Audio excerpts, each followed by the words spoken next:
Alright, hello everyone, and welcome to another episode of the 411 Ground and Pound MMA podcast. We are your weekly look into the wide, wacky, wonderful world of mixed martial arts. My name is Robert Winfree, and as usual, I am your host. On the agenda this evening, hopefully not a very long show tonight. You have to preview upcoming event, UFC on ESPN Plus 69. Yeah, that card did not improve a whole lot during the week, but we'll give you a full preview of it.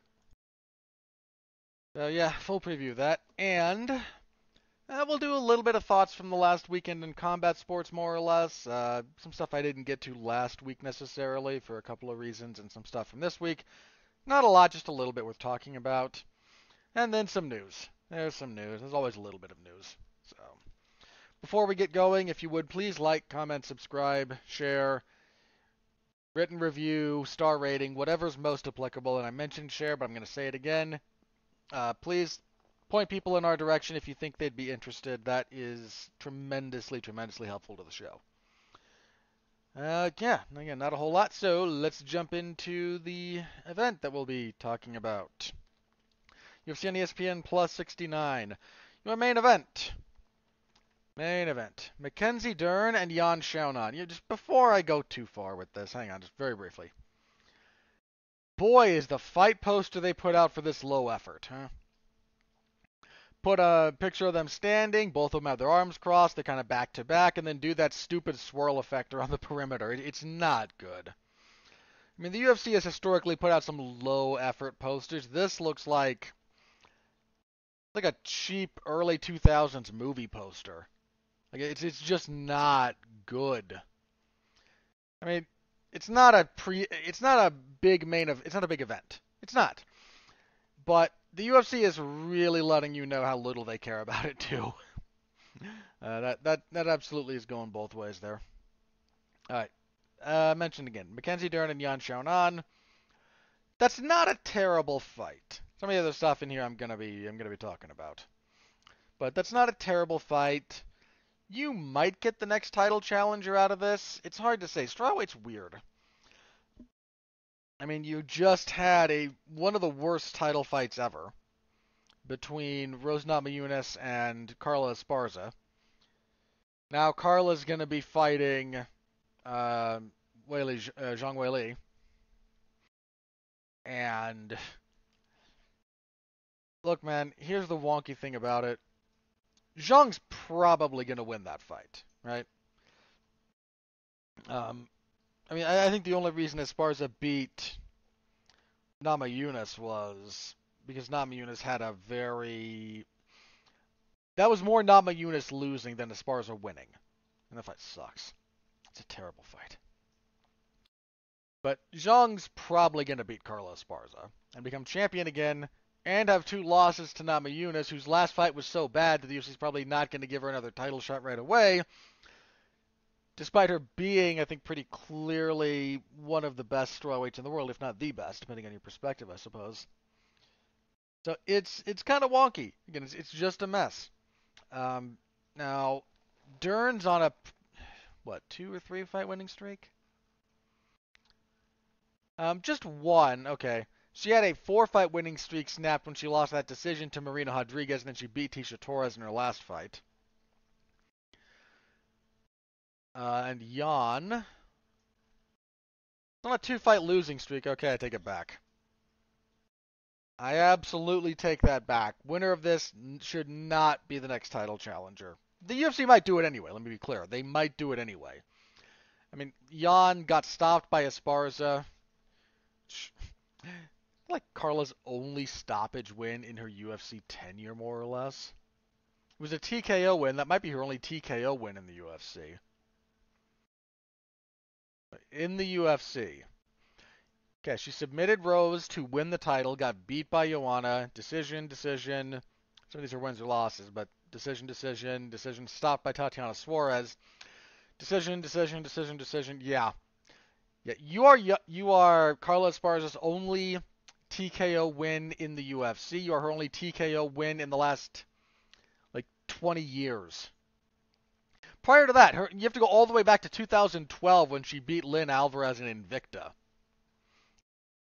via TKO. Like that's how far back we have to go if you want to talk about Carlos Esparza stopping someone with strikes, even on the ground.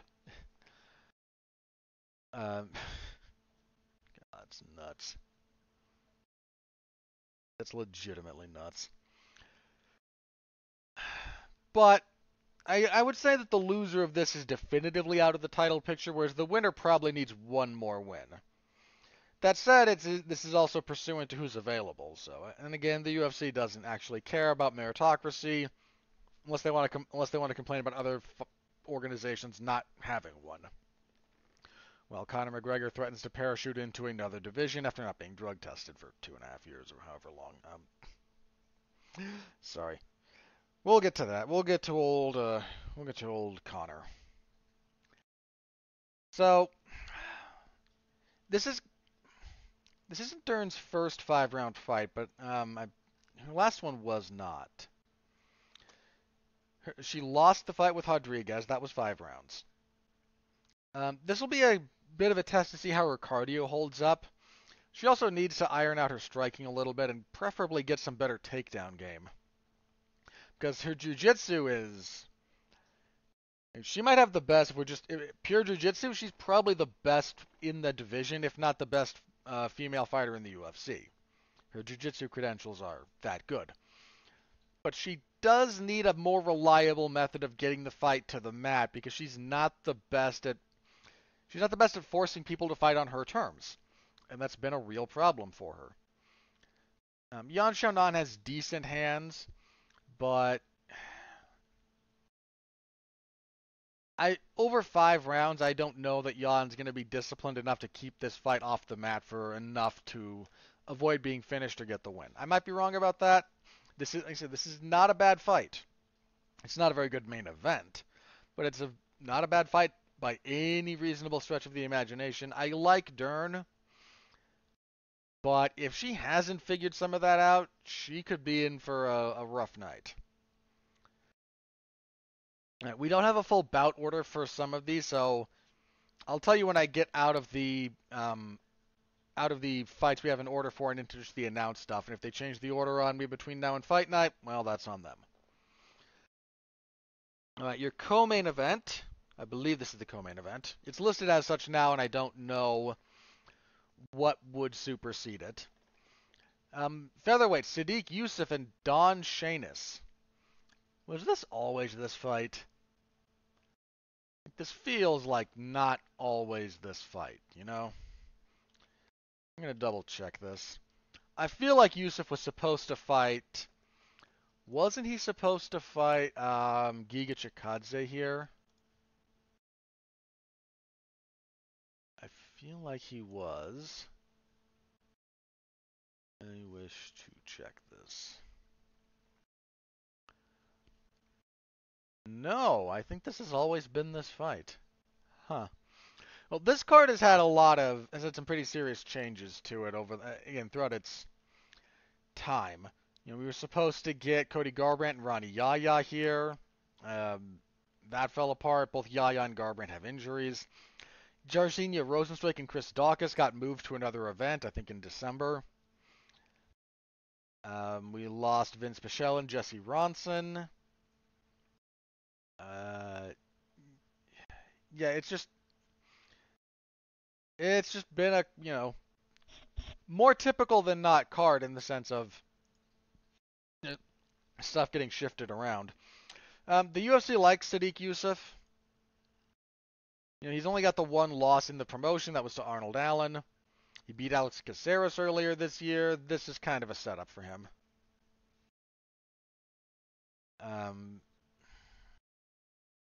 Yeah, that's just going to call it like I see it. It's kind of a setup. Welterweight. This is our only other currently announced fight for the main card. Francisco Trinaldo and Randy Brown. You know, also not a terrible fight. In fairness to this fight, it's not terrible. I got a soft spot for old man Trinaldo. I have watched the vast majority of his UFC career. I think there's only a couple of his fights in the UFC that I haven't seen. And I covered a lot of these. I have covered. I mean, Trinaldo, God bless him, man. He's been in the UFC for 10 years. 20 years earlier when talking about Esparza, I meant 10. Jeez, I can't do math. Now, he's been with the UFC for 10 years, like since 2012. And, I mean, his debut came up at middleweight when he beat Delson Heleno, who was a pretty hot prospect coming out of the IFL. It was a pretty big upset for Trinaldo. But been in the UFC for that long. He's an older man now, as far as fighting goes. On a 2-fight winning streak, though. I mean, he is 5-1 in his last 6. It's not bad. He lost to Muslim Salikov. Randy Brown, though, represents some interesting challenges for him, mostly size-related. Brown is very long. Trinaldo, he's a bit of a fire hydrant at welterweight. I mean, he was a fairly stocky guy at lightweight. He was not a tall lightweight. At welterweight, yeah, he's gonna be on the short end of a lot of these fights. But what's Randy Brown been up to? 3-fight winning streak.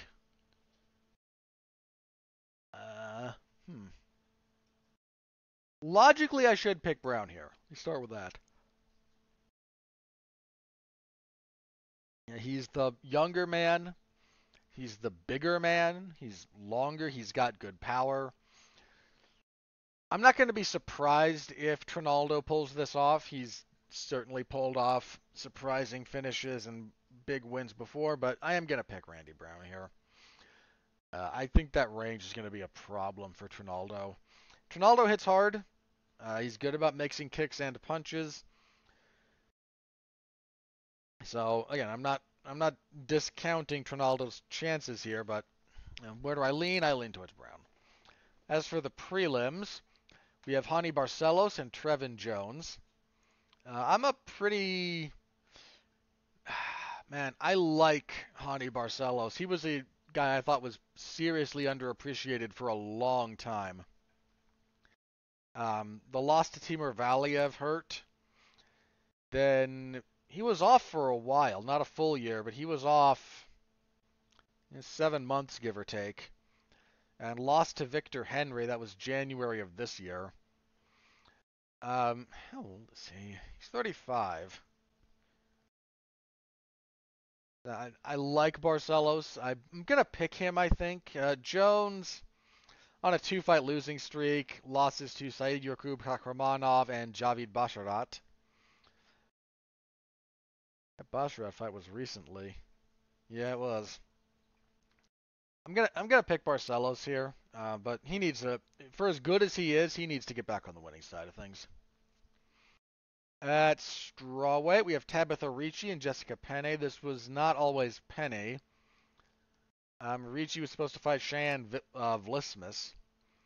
Vlismas withdrew. Now we get Penne. Ricci 2-1 in the UFC. Lost her debut to Manon Fior. Then returned to strawweight. Won her last 2. Penne had, she's coming off a loss to Emily Ducati.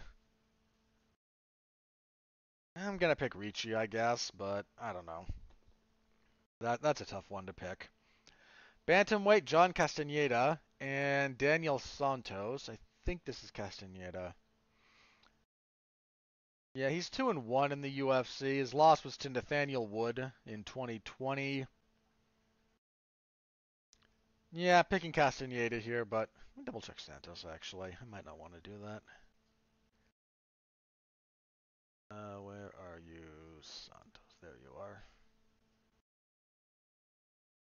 Santos is lost his UFC debut to Julio Arce earlier this year. Yeah, Castaneda. Picking Castaneda. That's what we have as far as known bout orders, necessarily. So for the announced bouts that are going to fill this card out, however they fill it out. I think we lost this one, actually. This has listed as announced Leah Letson and Chelsea Chandler. I think that got canceled. I'm 90% sure that Letson withdrew from that, so I'm going to leave that one aside. Joaquim Silva and Jesse Ronson. Again, Ronson was supposed to be fighting Vince Pichel. Pichel had to pull out. See, so Silva, Joaquim Silva, has not had a good run in the UFC. He is 2-3 on a 2-fight losing streak, knocked out in both of those. He's been out of action for over a year. That's not good. Whereas Ronson, not exactly setting the world on fire there either. Has yet to win in the UFC, point of fact. Yeesh. Silva, sure. Why not? Might be very wrong about that. The layoff gives me some pause there, but I'll go with Silva. Bantamweights, Randy Costa and Guido Canetti. Costa is an exciting fighter who unfortunately gets sucked into bad positions and does not really have the kind of cardio you'd like to see at bantamweight. Canetti's a tough guy. You know, he just broke a 3-fight losing streak when he stopped Chris Moutinho. Cannetti's been real up and down. It's a tough one. There's a lot of these. These are not the cream of the crop necessarily, as far as talent already in the UFC goes. Anyone good enough to get into the UFC at this point, there is certainly a level of respect that needs to be paid to that, because go spend some time on the regional scene watching regional MMA, and you will rapidly gain an appreciation for how hard it is to be even a very mediocre fighter in the UFC. Again, mediocre as far as results go. By the time you're good enough to get to the UFC, you are above pretty much. You're light years ahead of regional MMA, like by a wide margin. I think I'm gonna go with Costa. The guy comes out like he's shot out of a cannon. He can't sustain it, but I don't know that Canetti's at a point in his career where durability-wise he can withstand that. See, middleweights. Ooh, we have a good fight here, actually. Brendan Allen and Krzysztof Jotko. Good fight. I think pretty highly of both of these gentlemen. Allen is coming off. He's on a 2-fight winning streak. He is 4-1 in his last 5. Whereas Jotko, he is 5-1 in his last 6 on a 2-fight winning streak. Yeah, this is a good fight. I'm going to lean towards Allen. I usually do. But that's a pretty relevant middleweight fight. I don't think either guy is ranked, but those are talented fighters. So I'm going to lean towards Jotko. Decent fight. Lightweights, Mike Davis and Vyacheslav Borshev. Is it Vyacheslav? I think it's Vyacheslav Borshev. I'm going to go with Vyacheslav. I forget how to pronounce that gentleman's first name. I apologize. Davis lost his UFC debut, has won his last 2, though.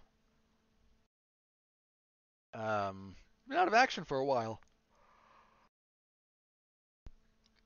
His last fight was a win over Mason Jones in January of 21. Yeah, he's been doing. Supposed to fight Jai Herbert earlier this year. Yeah, just kind of been out of action. Borshev, I think he lost his UFC debut. Let me double check this. Might be 1-1 now that I think about it. Yeah, he's 1-1. Beat up Dakota Bush, then he got out wrestled by Mark Chikadze. Mark Chikadze's transformation from bone crusher, dynamic striker to I'ma wrestle you and win my decisions has been amusing. I think I'm gonna go with Borshev.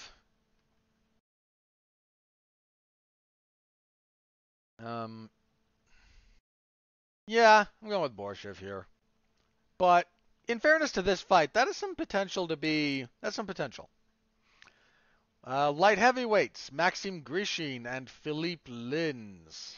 Mr. Grishin been up and down in the UFC. Coming off a win, though. Oh, yeah, he beat up William Knight after William Knight missed weight, like the biggest weight miss in UFC history. Knight weighed 118 for a light heavyweight fight. Or 218, rather. Pardon me. Yeah, he weighed 218 for a light heavyweight fight. Uh, it was bad. You missed by double digits. You got a real problem. Whereas Linz just broke a 2-fight losing streak by beating Marcin Prachnio in his return to light heavyweight. I think Grishin. Yeah, I'm gonna pick Grishin. And a heavyweight fight, guaranteed weirdness. Not always good weirdness, but guaranteed weirdness. Ilir Latifi and Alexei Oleinik. I don't pick Ilir Latifi at this point, so I don't really have a problem picking Oleinik to beat him. But weirdness. Like, this is your guaranteed weird fight of the night. Will be Laffy Taffy Ilir Latifi and an old man boa constrictor Alexei Oleinik huffing and puffing his way through a weird armbar. Can't wait for him to pull guard and try another Ezekiel choke from an awkward position. He's going to do that at least once. I'm not sure he can pull it off given how thick Latifi's neck is, but we'll find out. So that's the card. Not terribly strong on paper, but I will be covering it this Saturday in the MMA Zone at 411mania.com. So please do stop by, say hello if you're so inclined. I always appreciate that. All right, we got some stuff from the weekend to talk about, so let's talk about it. Bellator was back in action. They were in Dublin, and they had a card. There was some weirdest submission I've ever seen in my life took place on this card. I think it was on the undercard. It's sort of like an anaconda choke, but just the head position's all wonky. I mean, this has been shared all over the place, so you've probably seen it by now, but I have no idea what the heck that thing was. Very weird submission. The most relevant results coming out of that card. In the main event, Benson Henderson defeated Peter Quayle via unanimous decision. Solid enough win for Bendo, who's pushing 40. You know, somebody mentioned this, and it's true. We are rapidly approaching the point where Benson Henderson has been fighting for Bellator longer than he fought for the UFC or the WEC. I think even the two combined. Might have to double check that last one, but his current Bellator tenure is longer than either his UFC or WEC tenures individually. That I'm almost positive about. He's probably going to get another shot at the belt. I don't necessarily like his chances, but the guy's closing in on the end of his career. If he can win the title and then kind of retire as champion, be a heck of a way to end a great career, man. He is forgotten. And people forget about how good Benson Henderson was, man. And I get that, part of he got a weird rep for having split decisions that people thought he lost, and that's not on him. But people forget, man. People forget how good he was. Watch that first fight with Frankie Edgar again. Not a lot of people gave him a tremendous shot there. I know the second fight, people thought Frankie won, and I certainly understand that argument. That first fight, though, man, Benson did a number on him. His fight with Jim Miller's a great fight. His fight with Nate Diaz. That was Nate Diaz's title shot in the UFC. He beat the crap out of Nate Diaz, man. He seriously put a beating on Diaz. Benson Henderson at his best, man. One of the best lightweights we've ever seen. I absolutely mean that. Like, he's an all-time lightweight. I don't know where exactly he falls, but he should be in that discussion. He's that good. And if he's able to get a Bellator title on his way essentially out the door, be a heck of a win. In your sort of freak show fight, Yoel Romero defeated Melvin Manhoef via knockout. He knocked him out with elbows from top position and half guard. More than time for Manhoef retired after the fight. Coming into this one, he said, "This is my last one." It's been time for Melvin Manhoef to retire. I hope it sticks. I don't need to see that guy take any more damage. Manhoef's a guy who's been around for a long time between kickboxing and MMA.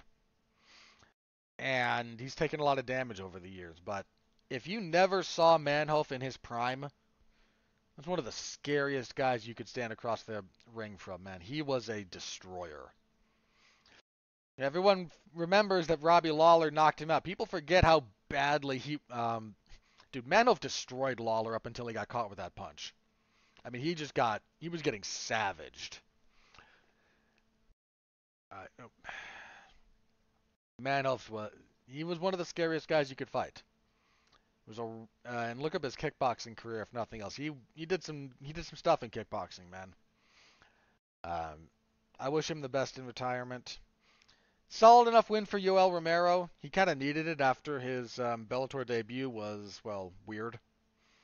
Where he thought he got 5 rounds and he only got 3, and yeah, it was weird.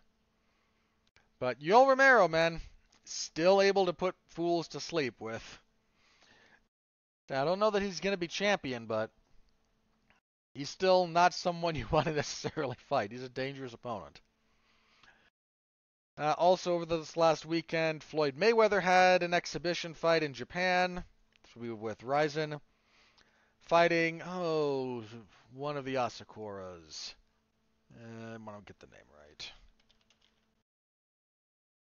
Quick look at Floyd. No, not that. There we go.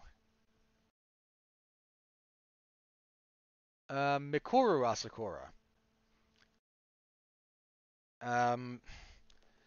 People are making a big deal out of Asakura landing a couple of punches. Bear in mind, one of those was just a jab. One of those was a body shot that, not the worst body shot in the world. And there was a kind of lunging right hand that Floyd's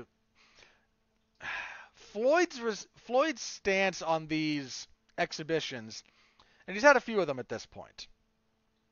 And in fact, is scheduled to have another one in November. Here's my read on what Floyd's doing with this. One, he's getting paid. So, God bless him. He's the best boxer of his generation by a margin. By a considerable margin. He's the best boxer of his generation. I mean, who else? No one was close. Like, no one. He had one close fight. One. That was it. And the rematch was not close of that fight. But his stance on these exhibition fights seems to be, if you treat it like an exhibition, that's how we'll do it. We'll have a nice little, nice little exhibition. You can hang in the ring with me, and we'll go the distance, and it'll all be good. And rewatch his fight with Logan Paul. He could have stopped Logan Paul, especially with body shots, after Paul gassed very badly. Right about the 4th round, Paul started fading bad. But Logan Paul was content to let it be an exhibition. And consequently, Floyd was content to let it go all 8 rounds. Kind of the same thing with Don Moore. Moore got a little bit aggressive towards the end, and Floyd very rapidly put him in his pace. But again, largely, all right, you can have an exhibition. If you treat it like an exhibition, we don't have a problem. If you get chippy, like Tenshin Nasukawa did, and here Mikuru Asakura did, he will knock you out. Floyd got something of an unfair reputation as not being much of a puncher, which again is not accurate. Floyd has very good snapping power rather than thudding power. And part of the reason this is one of the things you can tell, like guys who have brittle hands or who deal with handbrakes, that's usually because they do hit hard. Not exclusively, but usually. And Floyd, again, he got kind of a reputation as, he's not much of a knockout threat later in his career, which I don't think was accurate. Shouldn't say it wasn't accurate. Was not reflective of his skills, it's more how he chose to implement them. And yet Nasukawa, he wanted to make a fight of it, and Floyd knocked him out. Asakura wanted to make a fight of it, and as soon as he hit Floyd with a pretty decent shot, Floyd, okay, I mean, Floyd backed that guy into a corner with hand fighting. Not even throwing punches, just hand fighting effectively into the corner, cracked him with a right hand, and then just kind of let him out like, okay, I can do that whenever I want. Whenever I want. And stopped him like at the end of the second. Like between 2 and 3 technically, it was right at the end of the second. So, again, if you get the opportunity to have one of these exhibitions with Floyd, treat it like an exhibition, and he won't completely humiliate you. What if you want it to be a real fight? He seems more than willing to, okay, we can have a real fight, and I can show you, even at 45 years old, just how much better I am than you.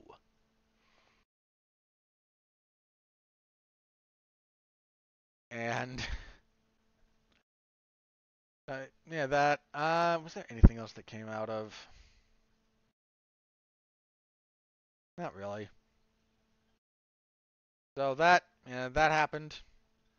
What else did we? I think that was. I didn't talk about this last week because it was still some of the results were still kind of waiting to come in as I was recording the show. So let me do this briefly. Um, Gordon Ryan won his weight at ADCC. This would have been the heaviest weight class. I believe that's 99 kilos plus at ADCC, and then won. He did not compete in the open weight. He competed in their super fight bout with Andre Galvao, and kind of smoked Galvao. Only one of Gordon Ryan's bouts at this year's ADCC went the distance. He still won it, obviously. Only one went the distance, and he did not surrender a single point during the entire tournament. He has won ADCC in 3 different weight classes, including the absolute. That's gold medals. I think his debut in the ADCC was gold in his weight, silver in the absolute. Then he won the next weight class up because he debuted at not the lowest, but like one down. Then won the middle. Then won like the next weight class up, and now has won the heaviest. And he won the open weight last year, or not last year because they're not held every year, but last ADCC won the open weight.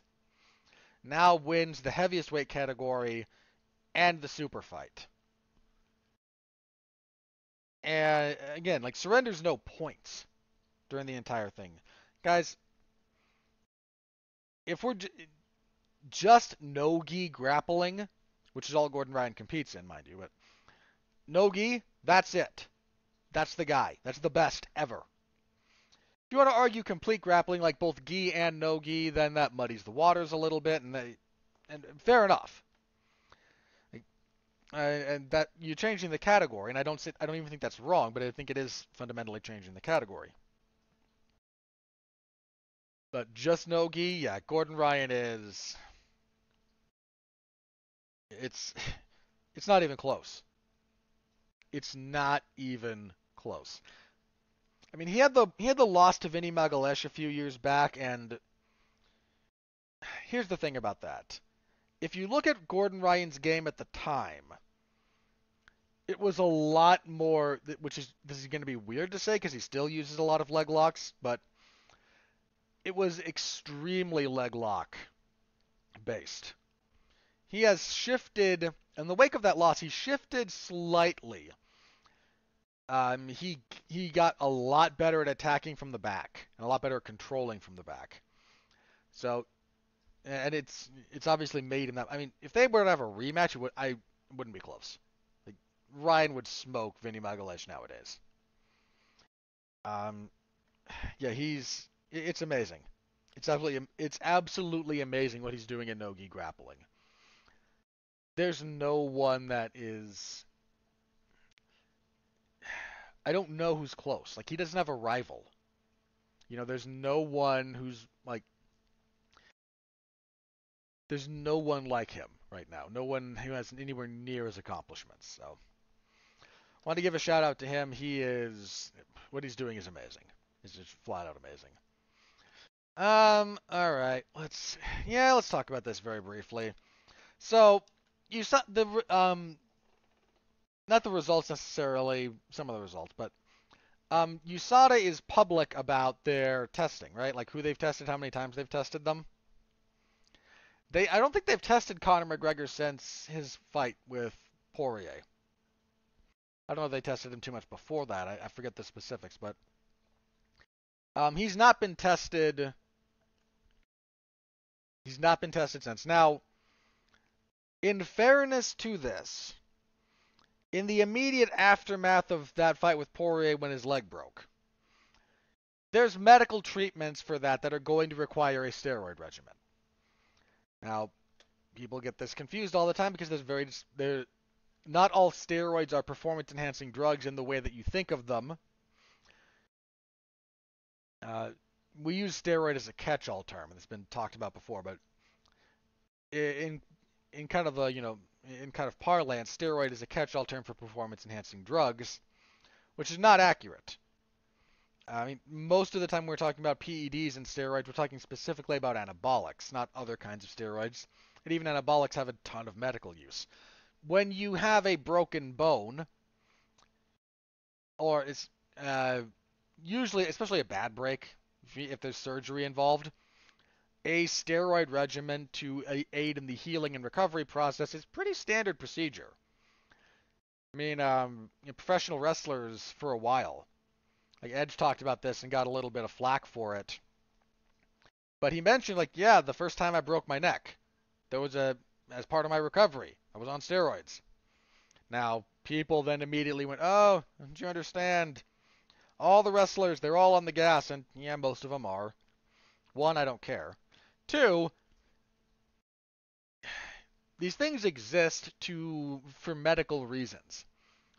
Taking them in the course of specific medical treatment is what they're there for.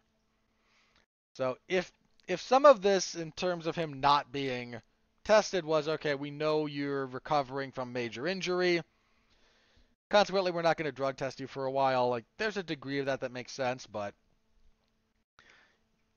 you also just, like, by this point, if he's making noise about potentially fighting again, if he's going to be in the UFC, he should be back in the pool and he should be tested. Like, he should have hit his minimum number of tests for the year by now.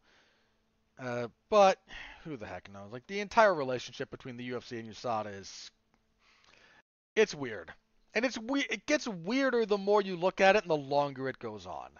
And people don't like talking about it because taking it's not even pro PEDs necessarily. Right? Like, my stance on this is not legalize everything for fighters. It's really not that's not what I think should happen.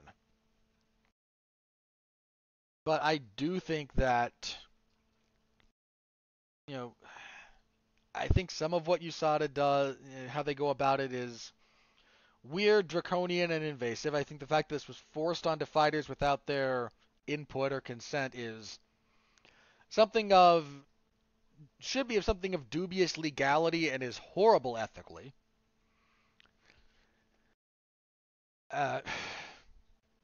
And there's all kinds of potential loopholes and whatnot for fighters to get around this stuff. Like, it's just, it's a mess. And Conor getting preferential treatment should surprise no one.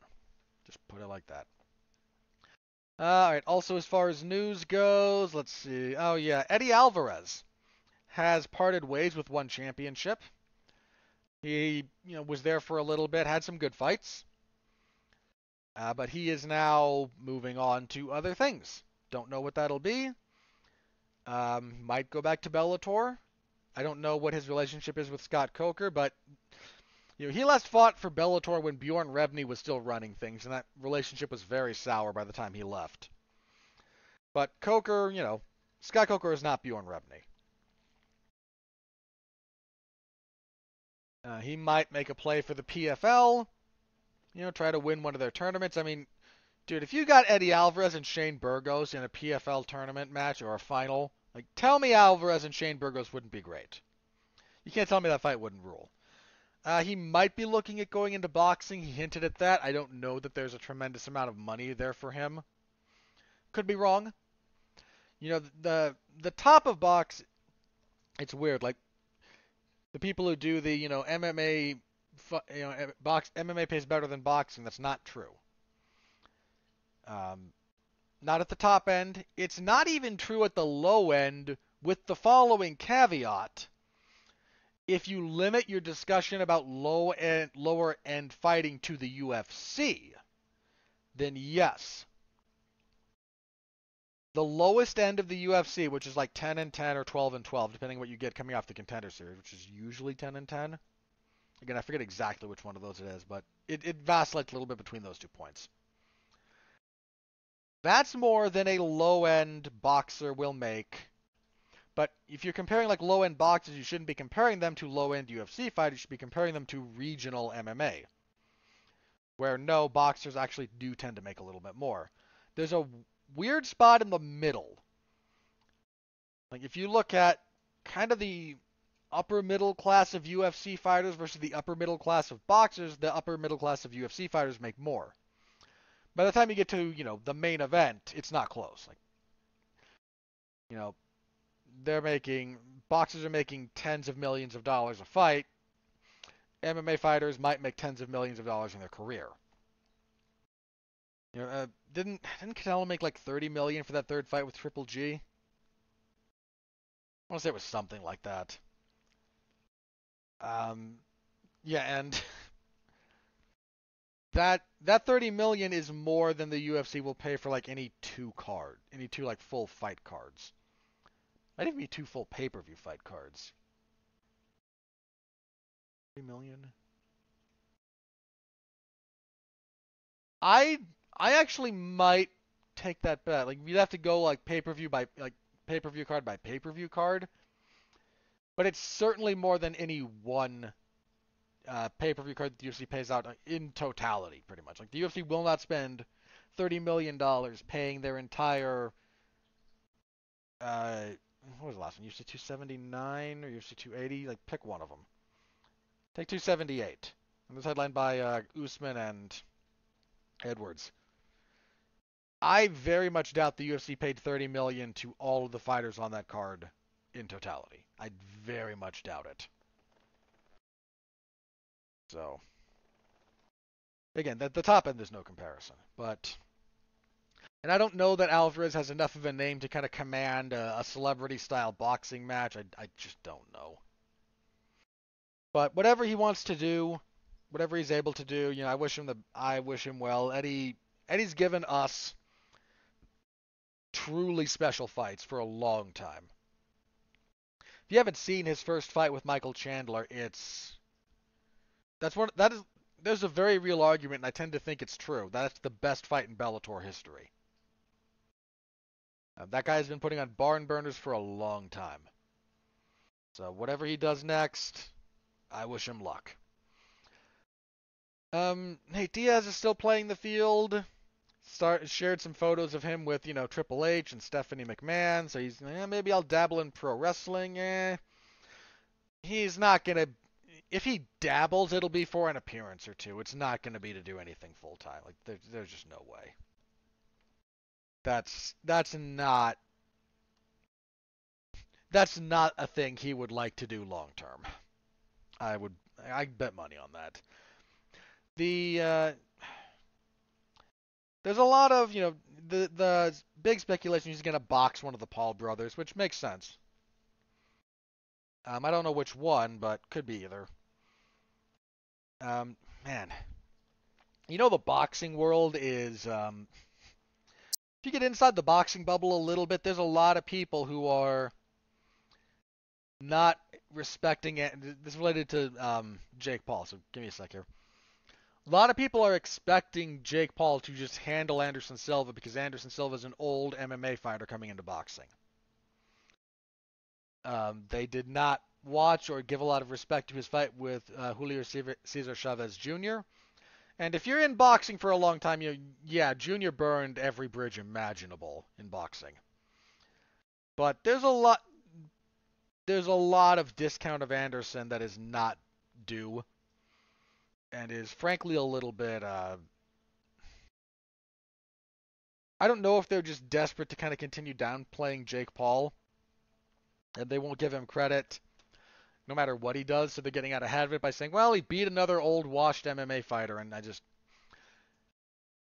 they might be doing that, but my hunch is more that one, they don't like Jake Paul, so they're inclined to try and dismiss what he does. I think there's a lot of animosity still on the boxing side of things. So there's not a lot of respect given to Anderson or his abilities, which is weird because he's due a lot. I, I'll say this here, man. I said this. I like Anderson's chances in that fight. I'm probably going to favor him.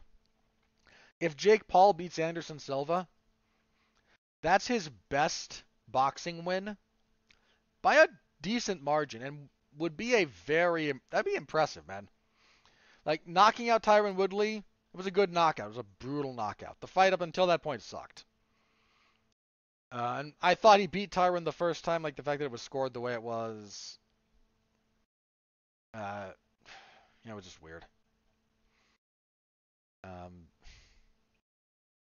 but if he beats Anderson, that's a legitimately impressive accomplishment to pull off. I don't care that Anderson's over 40. I really don't. Like Anderson could walk into your house or my house and school you or me in a fight. Like, I guarantee that, unless like Chris Weidman's listening to my podcast, which I doubt. Like, I don't care that he's 40. Like he's still very good. So, yeah, the boxing world just dismissing Anderson, a little bit annoying. A little bit annoying. That's kind of all I've got here as far as like kind of rambling news bits. Let me check Twitter, see if anything crazy's happened. If not, plugs, and we will get out of here. Nope. So, plugs. What do we got? On my other podcasting duties this week, there will be a Damn You Hollywood on Wednesday, not Tuesday. And we will be talking about the Rob Zombie version of The Munsters that will be releasing on Netflix between now and then. So that's me, Mark Radlich, and Alexis Haina, I believe. So give that a listen. We are going to talk about that movie, the good, the bad, the otherwise. Apart from that, my usual spate of professional wrestling coverage. AEW's Dark Elevation on Monday. MLW will be back at some point in the fall. So probably not this coming week, but I imagine October. I don't know what they're waiting for, but they've got a whole set of stuff they could. Back in like June or July, they taped the Battle Riot event. So they've got all that material that they could be putting, that they use, like they take a set of tapings and then give you, 3-4 episodes of television out of it. So they're sitting on that. I don't know what they're waiting for as far as like going forward, but in theory, you might just be waiting for the editing to get done, which, fair enough, like that takes time. But they'll be back at some point. When that happens, I will be covering their stuff. It usually releases Thursdays, so be on the lookout for that. And WWE SmackDown on Fridays. And then the UFC event on Saturday. We will be back here next week to review UFC on ESPN Plus 69, and we will preview. Double check that. Really, there's not another one, huh? Get another Saturday off. Let me double check that. Yeah, there's not one scheduled for the 8th of October. Huh. Well, we'll see if anything change. Oh, God, that card on the 15th. Sorry, I'm just looking at it now. Oh, God, Mike Jackson's fighting. Why? Just why? Oh. Oh, it's terrible. God, it's like a car wreck. I can't look away. Oh, man. Neil Magny and Daniel Rodriguez is on that card. That's a good fight. Your main event, though, it's Alexa Grasso and Viviane Araújo. I mean, in theory, that could be your next title challenger. I mean, we don't quite know what's up with Tyler Santos, or who knows. It's a bad card. Boy, the UFC is giving us the finger these couple of months. Like everything before 280. Just, ugh. Anyway, back next week for a review and to talk news again. I will see you all then. Until then, as always, stay safe out there. I thank you for listening and continue to be well, be safe, and behave.